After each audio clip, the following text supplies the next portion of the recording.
A warm welcome to all our listeners from around the world. We've got another forum that's going to be really terrific planned for you today as we explore how leaders in stadium and event management have been managing COVID-19 risks.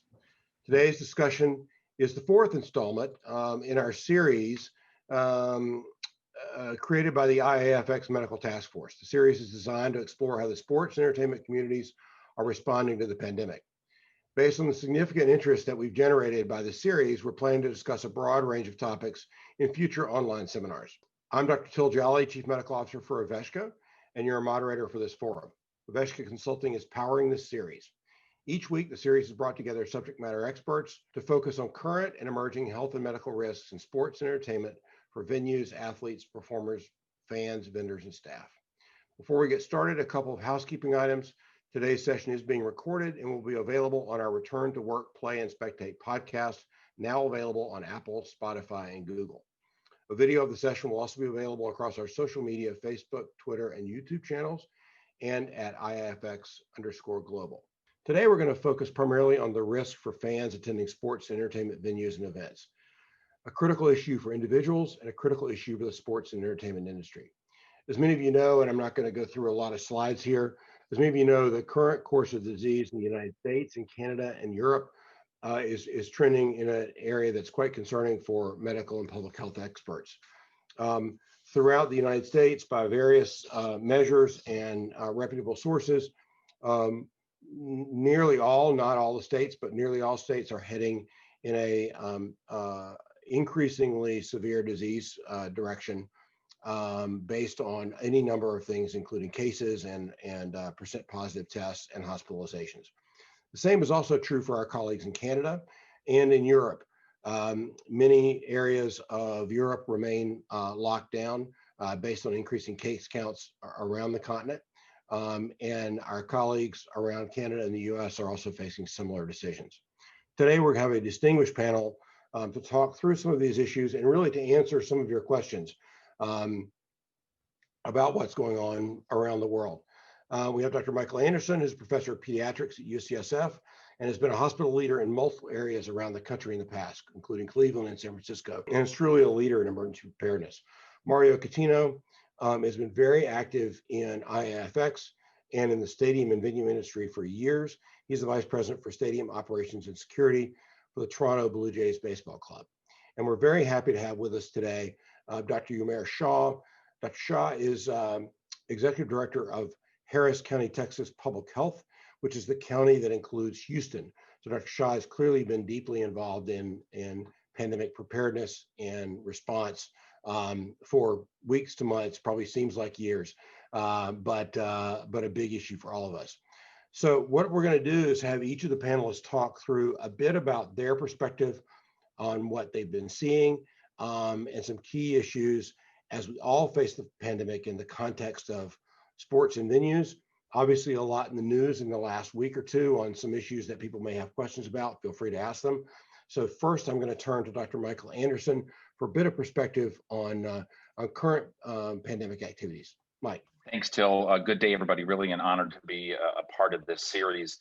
And I'm proud of this series for a number of reasons. As a pediatrician, a father, and a grandfather, this focus on trying to get back to some sort of sense of normalcy.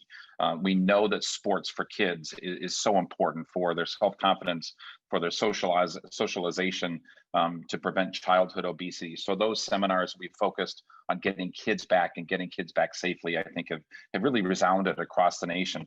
Today's focus is a little bit different, but I think also good for the psyche that getting people back into stadiums or watching sports or participating as they have for decades, I think is really important.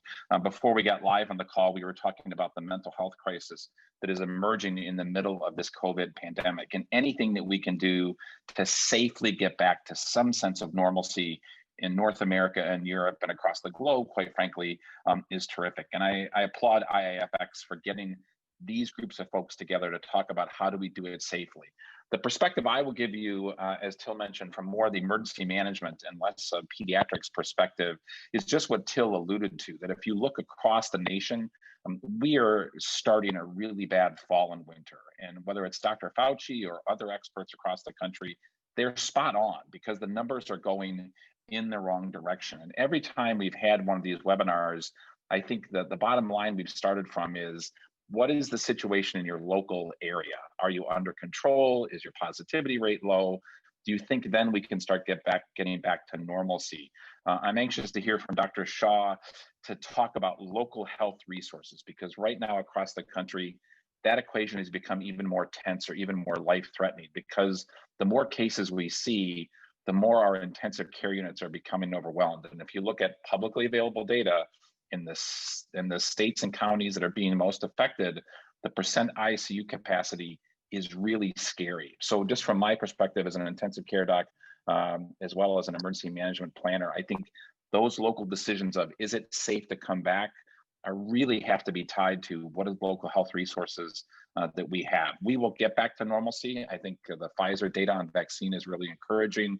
I think the new monoclonal antibody therapies that are under EUA are really encouraging. There's a lot of bright people working on this, and we're going to be okay. But I think in the fall of winter right now, we've got some very difficult, intense decisions.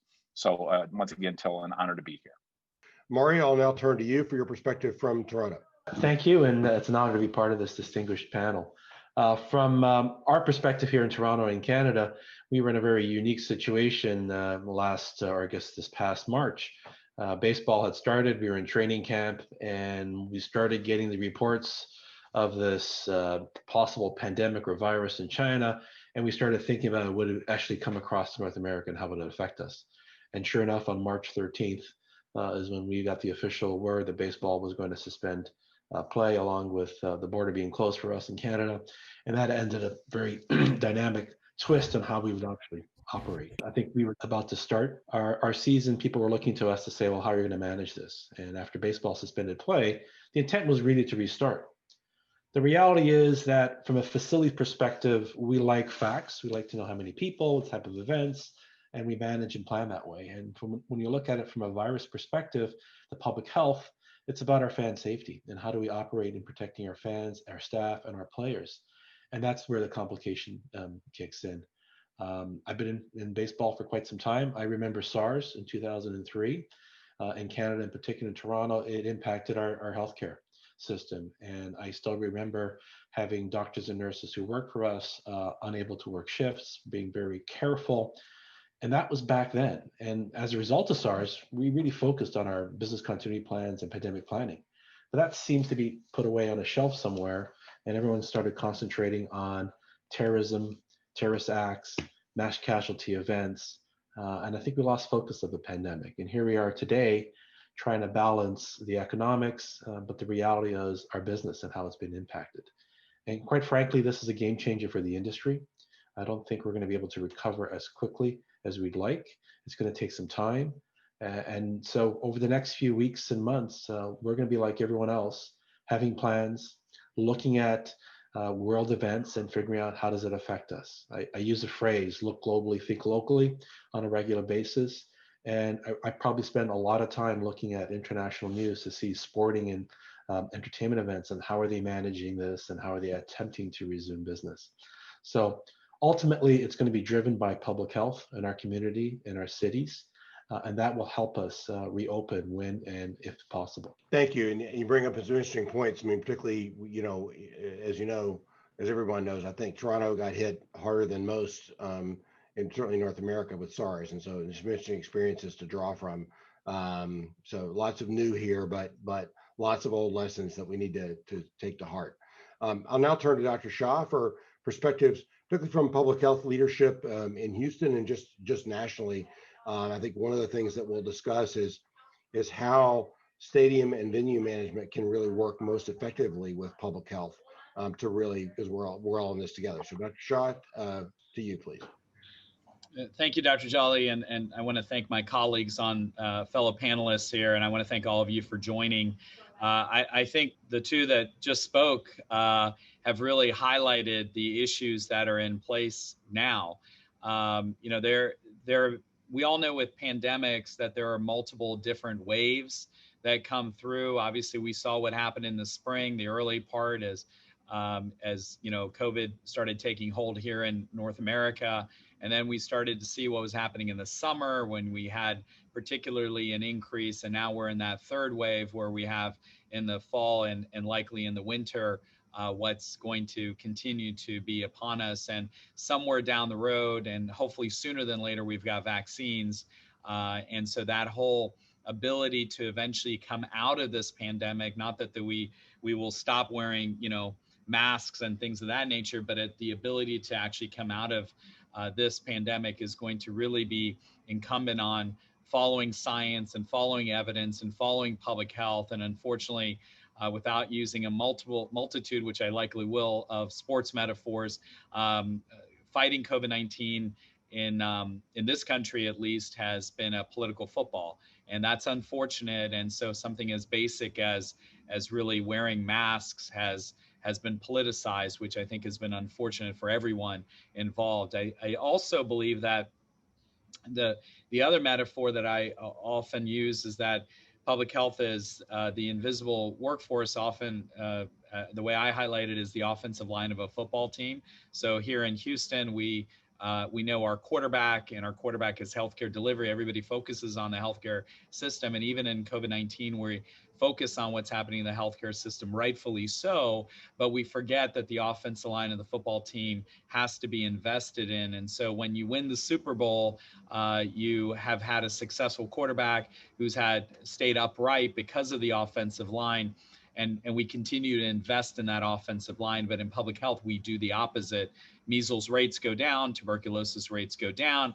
We think we don't need the offensive line. We don't need public health. And guess what? They come back up with a vengeance. And I think this disinvestment in public health over the decades is really one of the challenges that we've had in the midst of a once-in-a-century pandemic that we're in now. The other, maybe the third sports metaphor I would use is, and I was thinking about using American football, but maybe it's better to use football, real football, depending on how you look at it, is really around, in American football, we got 4 quarters, and certainly in a football game, and you have halftime, but it may be more like soccer or football in the sense that we're really looking at a period of time before intermission, another period of time after intermission, and then you also have additional time that comes in play if, for stoppage of play in the midst of that game. And sometimes it's unclear how much of that additional time is there. And why I bring that up is that the first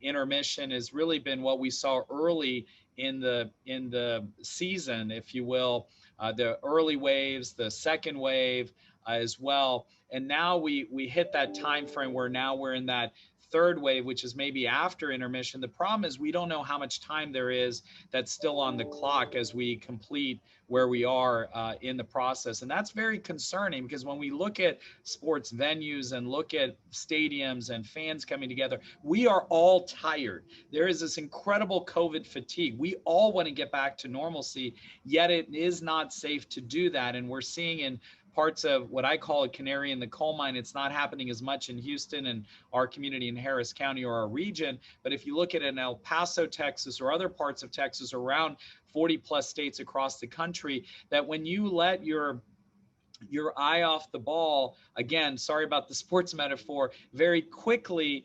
COVID-19 can return with a vengeance. And I'm not saying that others have taken their eyes off the ball. What I'm saying is that any change in behaviors where people stop wearing masks or not watching their distance or washing their hands or not getting tested and not taking COVID-19 seriously is when it comes back with the vengeance.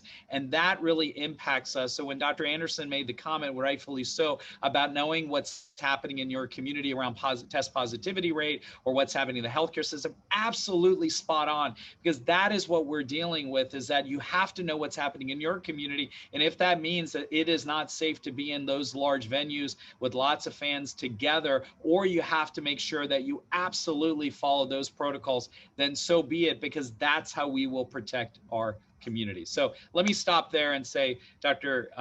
Jolly, happy to be here and really look forward to additional conversations. Thank you. Great points, Dr. Shah. Thank you for that perspective. I think, lots of things that we we can discuss. And I think what we'll do is just among the four of us sort of just go through some of these issues. There is a question in the Q&A, and we'll certainly get to that because it's an important question related to testing. But I wanted to touch on a couple of the issues. One of them is vaccination.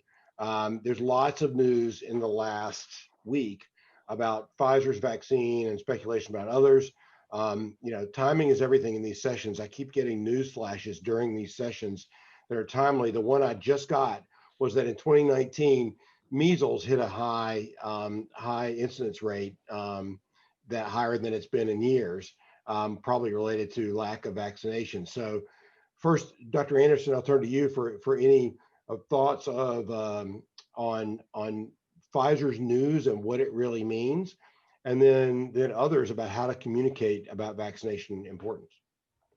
Yeah, I don't want to over celebrate, but I do want to acknowledge a couple of things in the middle of this very dark time. That the pharmaceutical company, the academic world, and the partnership with governments have really gone from 0 to 100 miles an hour in a very short amount of time. And in Dr. Shah's and my career, and I think I'm significantly older than he, the thought of going from a novel coronavirus to vaccine in this amount of time is unheard of, right? It's just unheard of. I'm a pediatrician. Rotavirus took forever. We're still working on RSV vaccine. I'm using a lot of viral analogies. So there's reason to celebrate that the world has really risen to this and shown incredible innovation. There's a small subset of kids, and I don't mean to get too medical on this seminar, but there's a small subset of kids. We've seen about 1,100 kids across the country with something called multi-system inflammatory disease. We went from just learning about it to having it pretty much nailed down. We know how to treat it. We're getting there in just a couple of months. So I think that that America should be proud of the trajectory. Now the reality is the Pfizer vaccine has been shown in several thousand individuals to be 90% effective, which is much higher than the vaccinologist thought. There's a couple of caveats. It's an mRNA vaccine. Once again, to the science geeks, that's the first time a mass mRNA vaccine has been manufactured and distributed. There's some real interesting stuff with how cold the vaccine has to be for distribution. So it's not going to be just as easy as, okay, we've got a vaccine, green light, and then Dr. Shah can distribute it to his county and all of Texas. But I do think there's reason for optimism going into the fall and winter that it's here. However, I want to emphasize what Dr. Shah said. I'm tired of the masks. We're all tired of not being together at Thanksgiving, but we can't let our guard down. I've got friends and family in Ohio, and their numbers are through the roof. The governor was on television last night imploring people, don't gather for Thanksgiving if those folks aren't in your pod. So I'm sorry if I'm down a rabbit hole, but I think the vaccine is cause for optimism. There are several other companies that are also on great trajectory. There's going to be some interesting distribution things that we'll have to figure out. But if anybody takes away the message, number one from this, we will get back to normalcy with the vaccine, but we are really dependent on people to not become tired of this, or people are going to die unnecessarily. And I'll probably turn to Dr. Shah for the question about how to get people to be vaccinated. We have a problem with that before this disease. For all sorts of reasons. There's vaccine naysayers. There are communication issues with the very diverse populations. There's a question of who people listen to.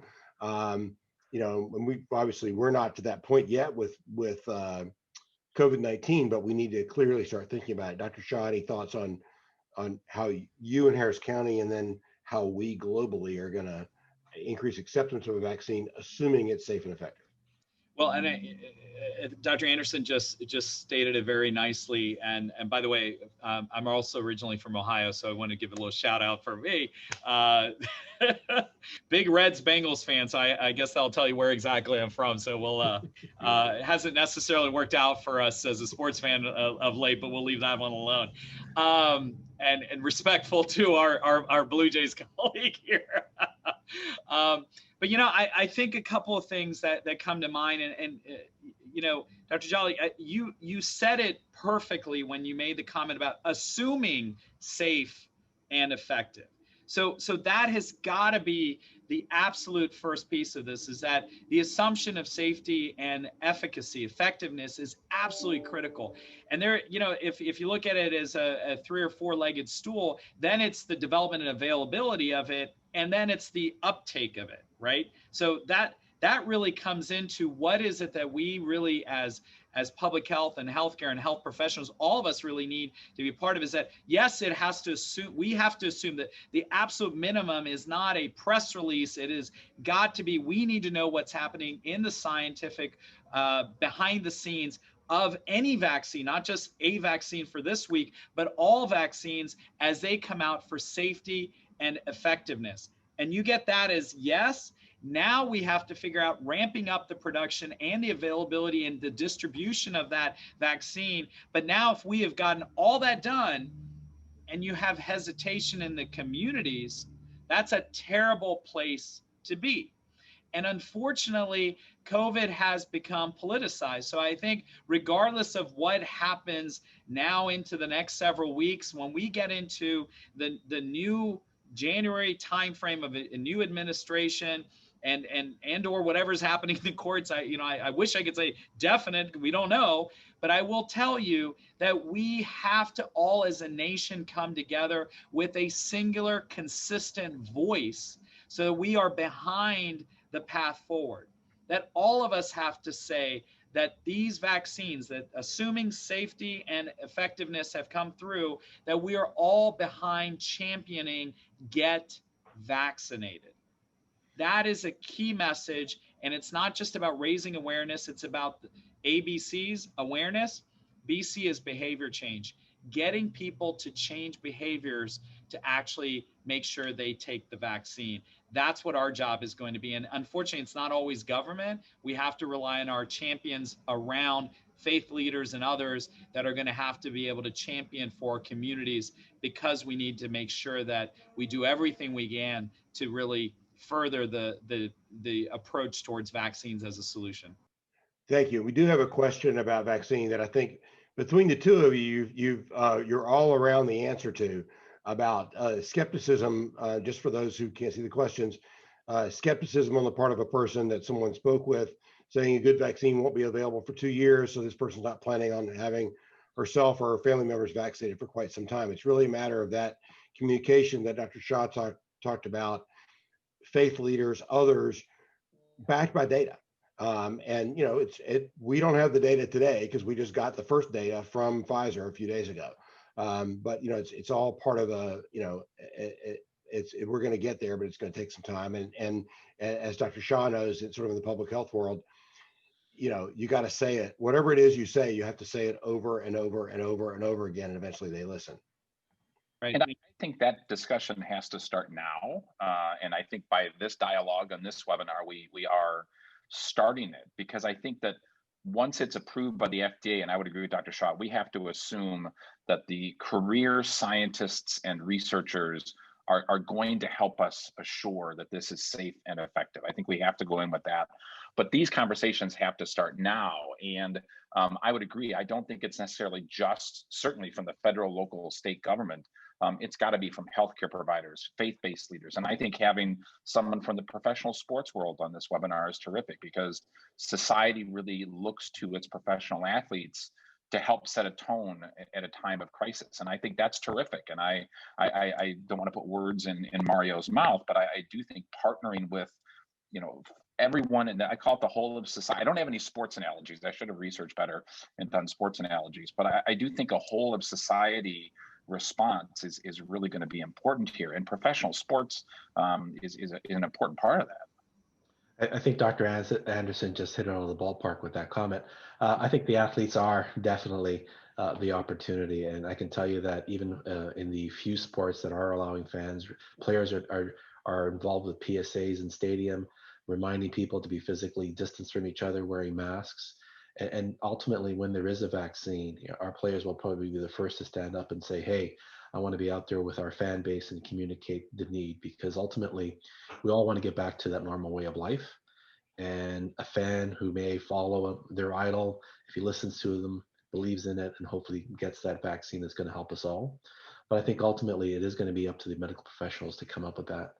and our business is paused until that happens. And I think you're making some great progress. The rate is a little surprising at times. I think last year when we first got into this, we had some discussions about when the vaccine will be available, and we were hoping for middle of next year. So the fact that it's this much sooner is positive and hopefully effective so that we can get back to normal. But that is going to take some time. And then ultimately, from a sports perspective, trying to understand the impact economically on people and whether or not there is a comfort level of getting back into an environment where there's lots of people around you, whether it's public transit or venues like ourselves that hold 50,000 people, is going to be another challenge you'll have to face. But ultimately, it's going to come down to the vaccine as allowing us to resume knowing that there is some population percentage that are immune or at least won't have the virus, and then getting back into that business once we have that understanding.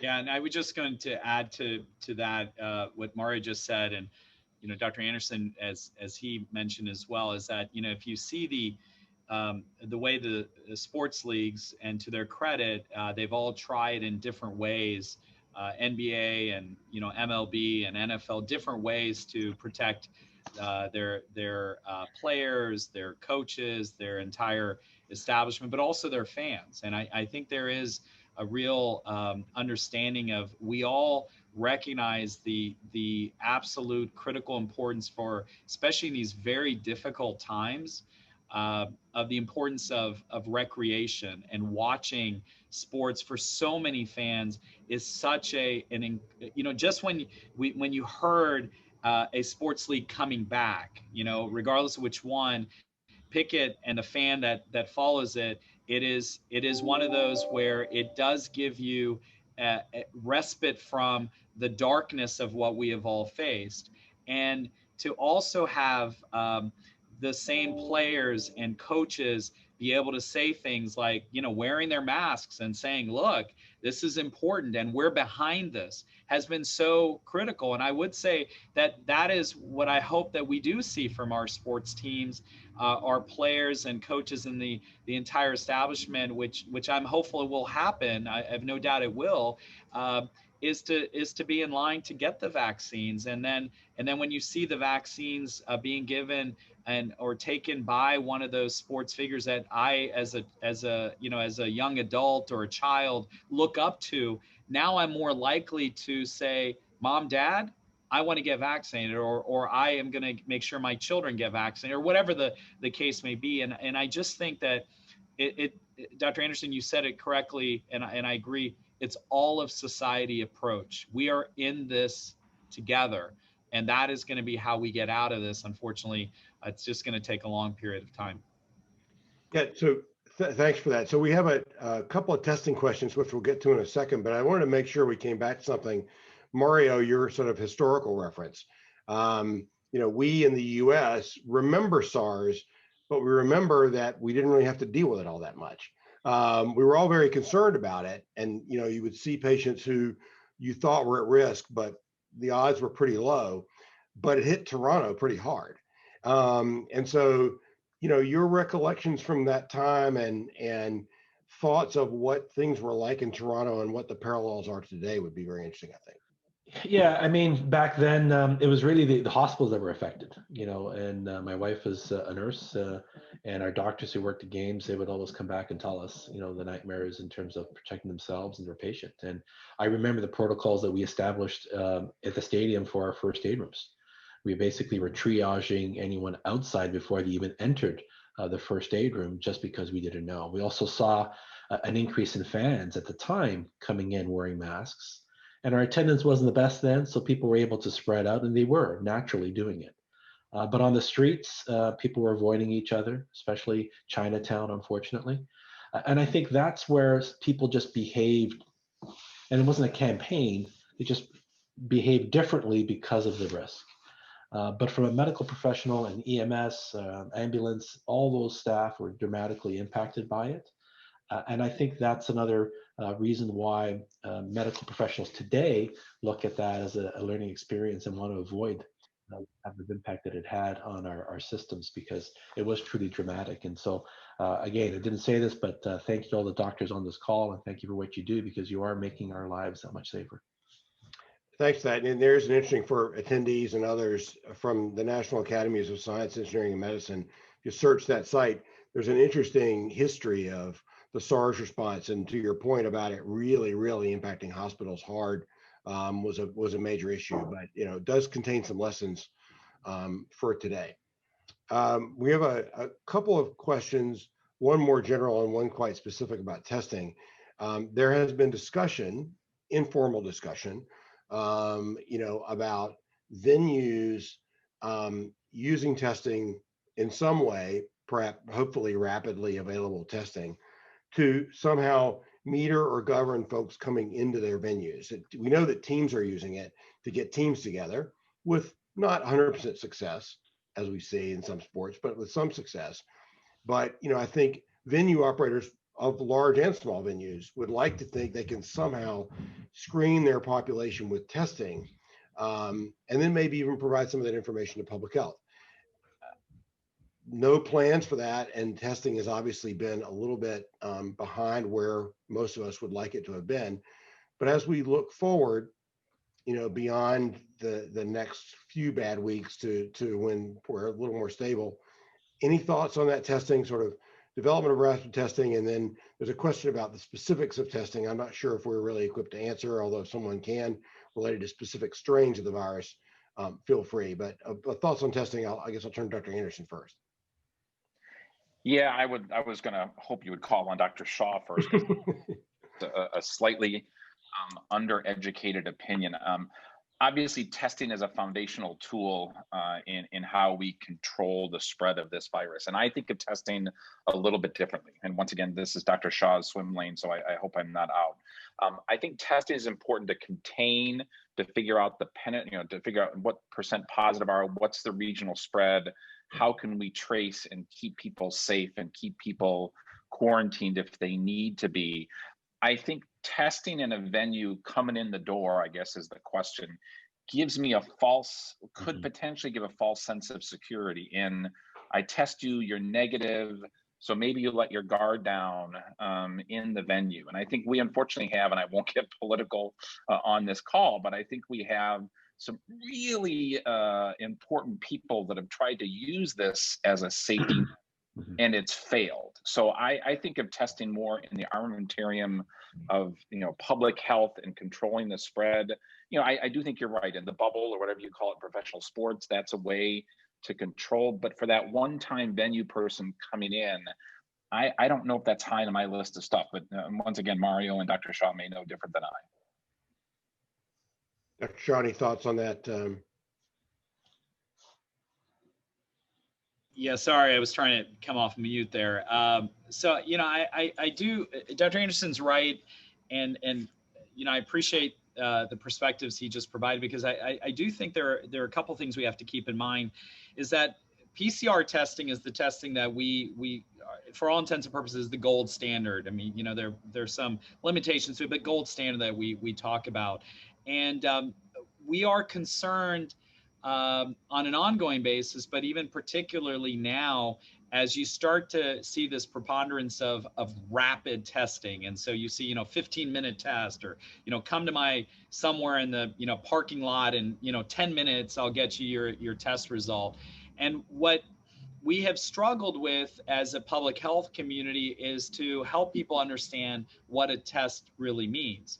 Right. So PCR test it diagnoses. It's a diagnostic test. It actually picks up the virus, it amplifies it, and it gives you a test result. Limitations, but it's actually pretty good.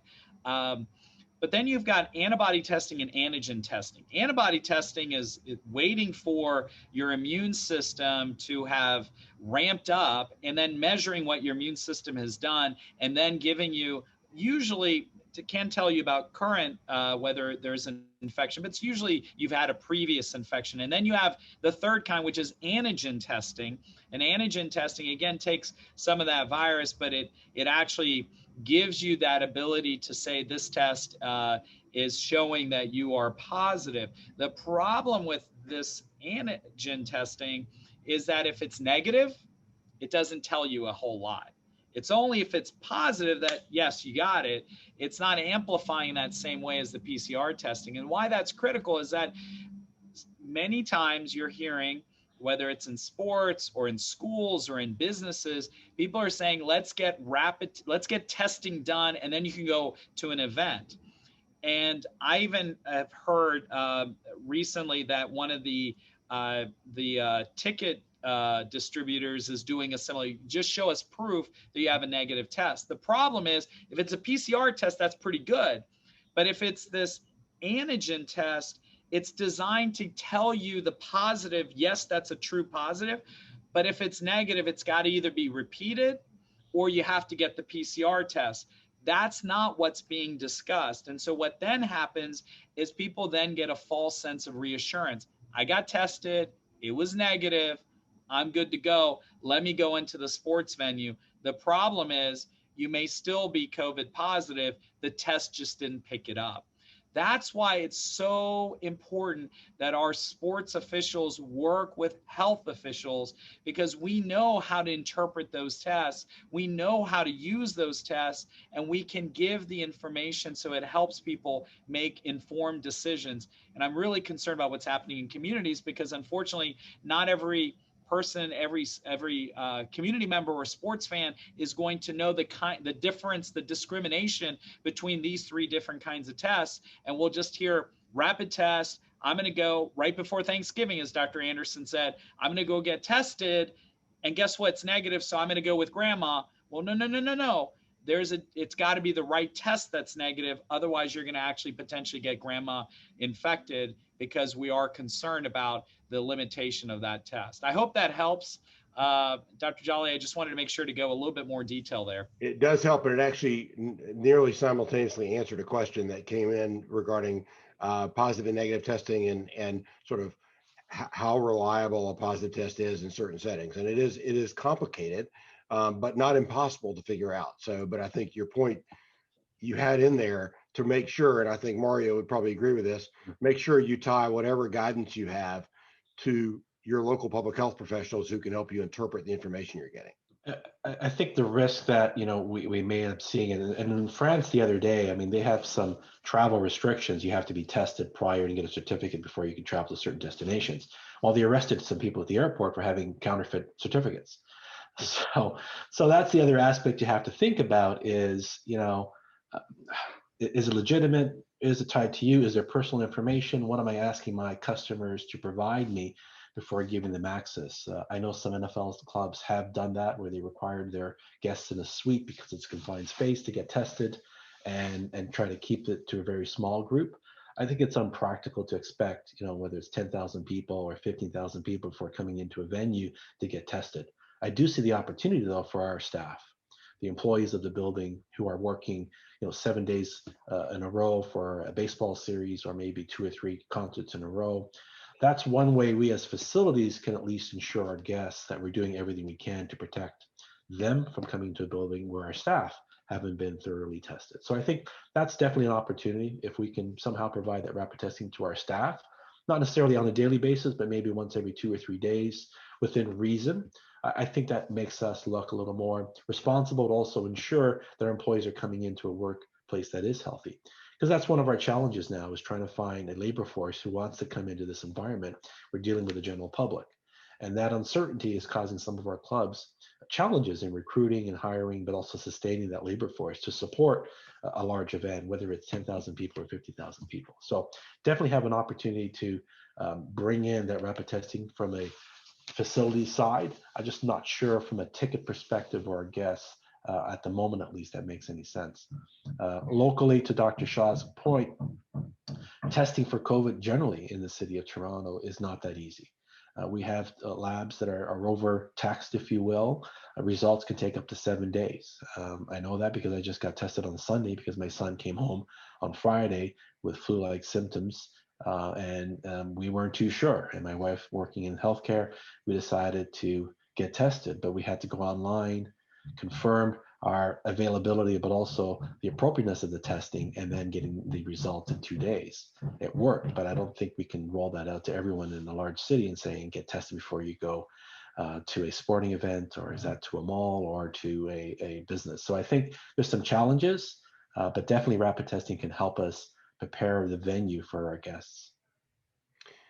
Great, thank you. I want to, a couple of other issues we want to go over. You know, we've got about 15 minutes left. We've got a few questions coming in, but one is mental health, and then I want to make sure we leave a couple of minutes at the end for major takeaways related to individual safety and risk. And I think the major takeaway for all of us is going to be masks and hand washing and social distancing, and that needs to be emphasized. But want to get your each individual take. But Dr. Anderson mentioned mental health as an issue, and I think for each of us, it affects us individually and probably our own employee base. Mario, you mentioned your employees trying to come into a potentially risky venue, you know, and we were talking earlier, there's a colleague of ours in emergency management who nearly broke down the other day on camera talking about an old friend of his who had committed suicide. And so we know that society is suffering the effects of this. You know, related to mental health in your communities, I mean, maybe Mario, I'll turn to you first about your employee base and how they're handling both the economic pressure and the health risk of being in the situation they're in. Well, you know, we're fortunate, I guess, to some degree that we didn't have fans. But I can tell you from a full-time perspective, it's been a challenge for employees who are isolating at home or working from home because more or less we are shut down. And that definitely has a social impact with them. And we're doing a lot of things to stay engaged with them. I can only imagine our fan base who maybe don't have that social network around them to support them during this, you know, stay at home environment. So from that perspective, that is definitely a challenge.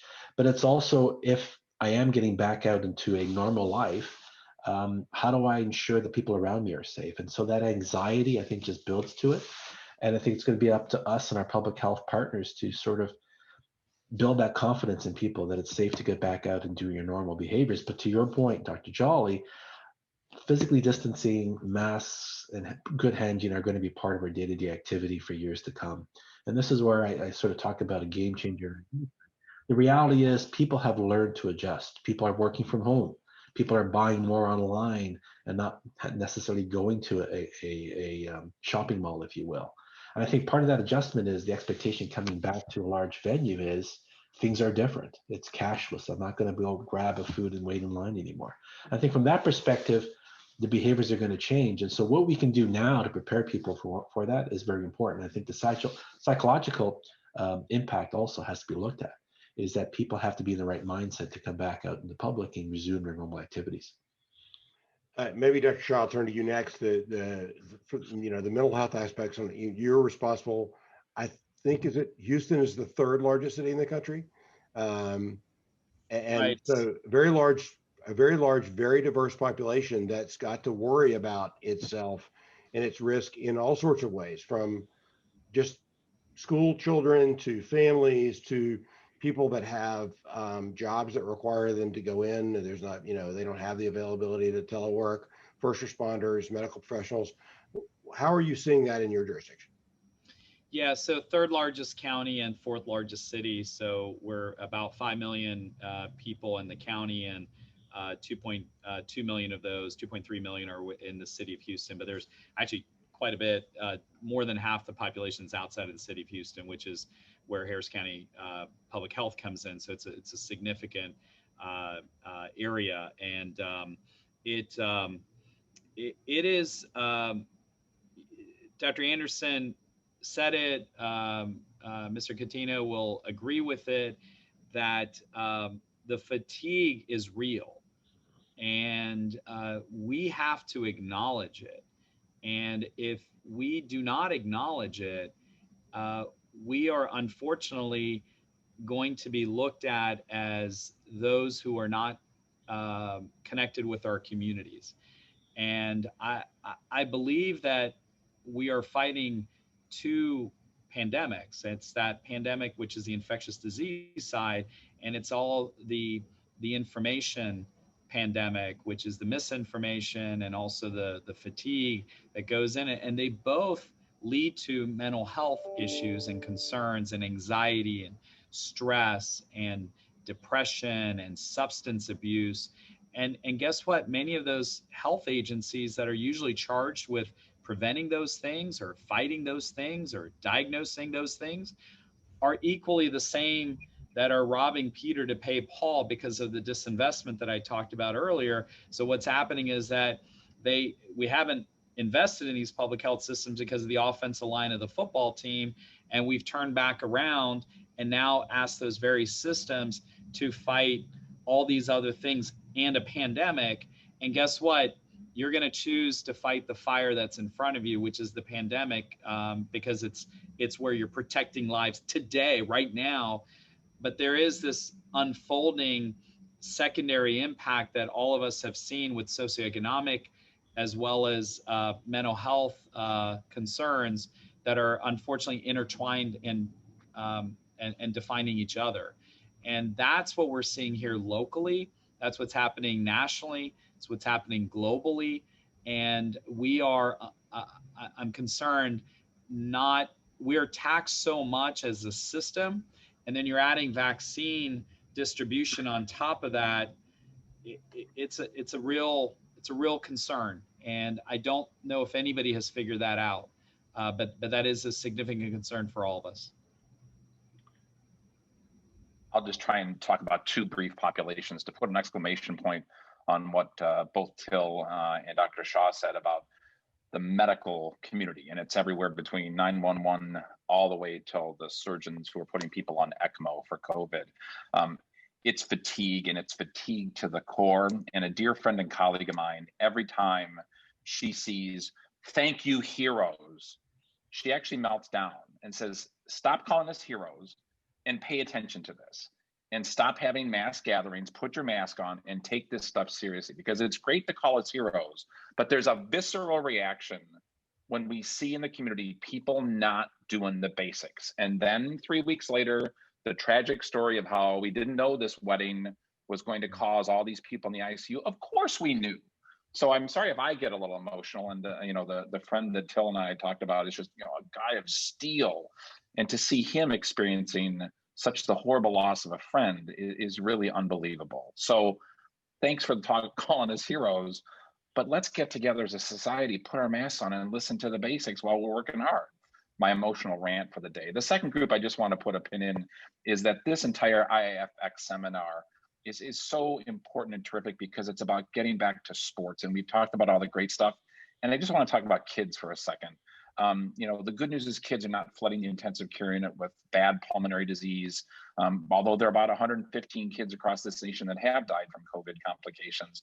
But kids are being affected, that kids are not in school, they're not developing normally, they're not on the playing field. So my friends and colleagues that are primary care, medical home pediatricians are just seeing a tidal wave of kids that have newly diagnosed anxiety, obsessive compulsive disease. They're so scared to go outside that we have an entire generation at risk. So back to the whole of society, and I will use the offensive lineman versus quarterback analogy for the rest of my life now. We've got to pay attention and invest in this because we have an entire generation of kids that are really at risk. And back to the partnership with Mario and everybody else in professional sports, we got a lot of work to do coming down the pike. Thanks for that. And what I'll do is I'm going to quickly answer one quick question in Q&A just to address it. And then I'll turn back to the group in the order in which we started for some closing thoughts on the sort of the key messages. The title of this was, what is the risk for fans attending sport and entertainment venues and events? I don't think we actually can quantify that risk, but I think what we can do is tell people what to do to reduce that risk, both in venues and then in other settings. I think what we're going to say is the obvious, but it bears saying over and over again. We do have a quick question from a colleague in Scotland about a tier system. Yes, multiple areas in the US and in the Canada and otherwise have a tier system based on various numbers, whether it be case count or hospital preparedness or other things that then govern the opening of lots of things, including stadiums and restaurants and churches and things like that. So they're not all identical around the country or around Canada, but certainly an area we're trying to look at and refine. So hope that answered the question. I'm going to turn just key takeaway points for people who want to know how do you mitigate that risk? Dr. Anderson.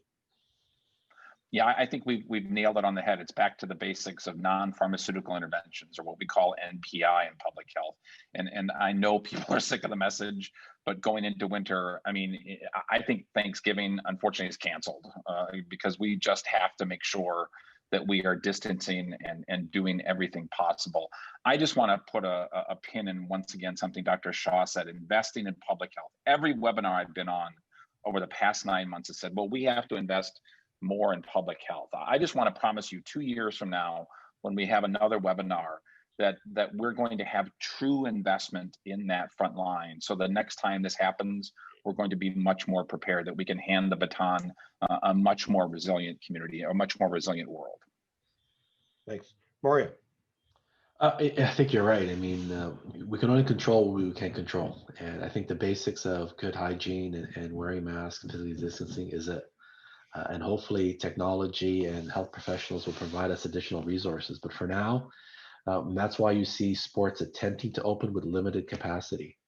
And we're using the science as that benchmark, and physically distancing a 36 square foot perimeter around me is the basis of how I determine my capacity and how I want to operate within the venue. And until then, that's really what we're going to try to work with. And so it's to our advantage and their health professionals to come up with a better solution. But for us, we're going to try to assume we can work a stadium, operate a stadium with no vaccine, just good common sense approach of personal safety. And Dr. Shah, to you. Yeah, I think Dr. Anderson and Mario just really have said it, is that last metaphor is the sprint and the marathon, right? I mean, I came with all my sports metaphors. They're at least in the back of my head. They just got pulled out. Is that if anybody thought this was a sprint, it absolutely is not. It is the long marathon. And the problem is we just don't know if it's a half marathon or a full marathon, and what mile we're in and how much more do we have to go. We do think that there is light at the end of the tunnel with vaccine. But the reality is, you've heard the 3 W's of, wear your mask, wash your hands, watch your distance. I've added the 4th W, which is will. It's political, collective will, and the individual will to actually be persistent, to be relentless in that. So that means if I wear this in the morning, I don't say, well, gosh, in the afternoon, I don't need to, or during the week, I'm going to have certain behaviors, but on the weekend, it's okay to have my family and friends over that are not part of my social bubble. It's okay. It's not okay.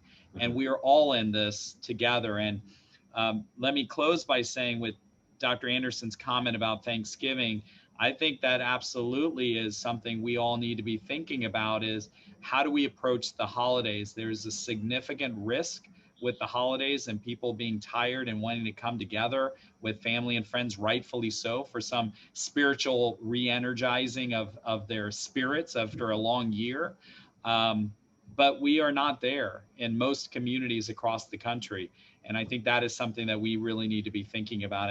And finally, Mario, I just want to say thank you to you for just the amazing amount of work that you all have done behind the scenes with your colleagues across MLB to really remember the fans, and not just the enterprise, but the fans, and really being champions for really optimal health and prevention. And that is really ultimately where we need to be as a community and as a society. So thank you, Dr. Jolly. Thank you. And before we close, I really want to thank our panelists. This has really been a great group and a great interaction. We could probably go on for hours, but we only have an hour today. So thank you for joining us and sharing your insight on these challenges that will continue through COVID-19. On behalf of the Innovation Institute for Fan Experience at AVESHKA, I want to thank everybody for joining us for the forum. Please look for opportunities to join us in future events, including the IAFX conference next week, and potentially coming seminars as we work as a nation and a world through COVID-19. Please, you can find more information about this and other efforts at iafx.org. Don't forget to subscribe to our Return to Work, Play, and Spectate podcast for more informative discussions, and be sure to follow us on social media at IFX_global. Thanks again for joining us, and everyone have a great and safe weekend. Thank you.